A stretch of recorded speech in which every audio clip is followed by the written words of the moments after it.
بسم اللہ الرحمن الرحیم۔ جنت البقیع پارٹ 2۔ اس حصے میں جنت البقیع کے موجودہ نقشے اور اس عظیم قبرستان میں مدفون عظیم المرتبہ ہستیوں کے بارے میں آپ کو معلومات دی جائیں گی۔ اس قبرستان کا داخلی دروازہ مسجد نبوی کی طرف ہے، باب جبرائیل کے سامنے، جبکہ جنوب اور مشرق میں کی حد بندی چار دیواری سے کی گئی ہے۔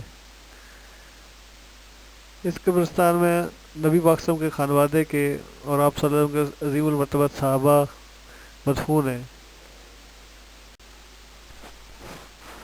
اس قبرستان کا داخلی دروازہ مسجد نبوی کے سین میں باب جبریل کے سامنے ہے۔ یہ عام طور پر بند رہتا ہے، صرف ایک دن میں ایک دفعہ عصر کی نماز کے بعد کھولا جاتا ہے، جس میں عام لوگ اس کی زیارت اندر سے جا کر سکتے ہیں۔ اس قبرستان میں حضور نبی کریم صلی اللہ علیہ وسلم کے خانوادے، اہل بیت اطہار اور صحابہ کرام کی کثیر تعداد دفن ہے۔ اس کی فضیلت کے بارے میں حضور نبی کریم صلی اللہ علیہ وسلم کی طبرانی اور المستدرک میں حدیث درج ہے کہ آپ صلی اللہ علیہ وسلم نے فرمایا کہ قیامت کے دن جنت البقیع سے 70,000 افراد اٹھیں گے، جن کے چہرے 14 رات کے چاند کی طرح چمک رہے ہوں گے، اور وہ خوش نصیب لوگ جنت میں بغیر حساب و کتاب داخل ہوں گے۔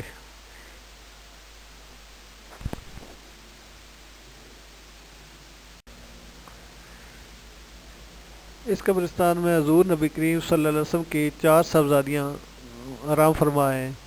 ان میں حضرت سیدہ فاطمہ رضی اللہ تعالیٰ عنہ، دوسرے نمبر پہ حضرت سیدہ زینب رضی اللہ تعالیٰ عنہ، تیسرے نمبر پہ حضرت سیدہ رقیہ رضی اللہ تعالیٰ عنہ، اور چوتھے نمبر پہ حضرت سیدہ ام کلثوم رضی اللہ تعالیٰ عنہ آرام فرما ہے۔ اس قبرستان میں حضور نبی کریم صلی اللہ علیہ وسلم کی بیشتر ازواج مطہرات آرام فرما ہیں۔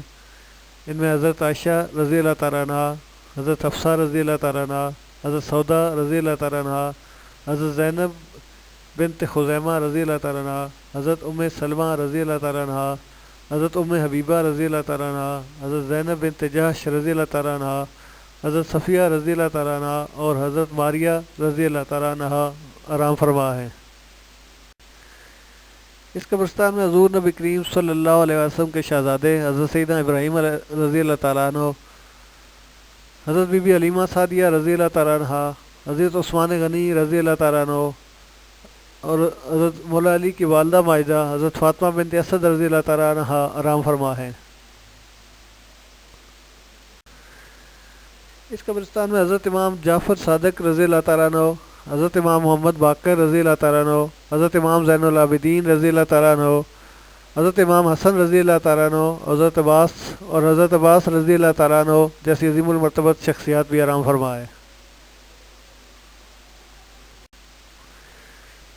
اس قبرستان میں حضرت امام مالک رضی اللہ تعالیٰ عنہ اور ان کے استاد حضرت امام نافع رضی اللہ تعالیٰ عنہ مدفون ہیں۔ حضرت علی رضی اللہ تعالیٰ عنہ کے بھائی حضرت عقیل بن ابی طالب بھی اس میں یہیں آرام فرما ہیں۔ حضرت امیر معاویہ رضی اللہ تعالیٰ عنہ کے والد گرامی حضرت ابو سفیان بن حرب رضی اللہ تعالیٰ عنہ بھی یہیں آرام فرما ہیں۔ اس کے علاوہ حضور نبی کریم صلی اللہ علیہ وسلم کی پھوپھیاں حضرت بی بی عاتقہ رضی اللہ تعالیٰ عنہ اور حضرت بی بی صفیہ رضی اللہ تعالیٰ عنہ بھی یہیں آرام فرما ہے۔ اس عظیم قبرستان میں حضرت ابو سعید خدری رضی اللہ تعالیٰ عنہ اور حضرت سعد بن معاذ رضی اللہ تعالیٰ عنہ جیسے عظیم المرتبہ صحابی ہیں، وہ بھی یہیں آرام فرمائیں، اور اس کے علاوہ شہدائے احد کی اکثریت یہاں اس قبرستان میں آرام فرمائے۔ اللہ تعالیٰ ان سب کے درجات بلند فرمائے۔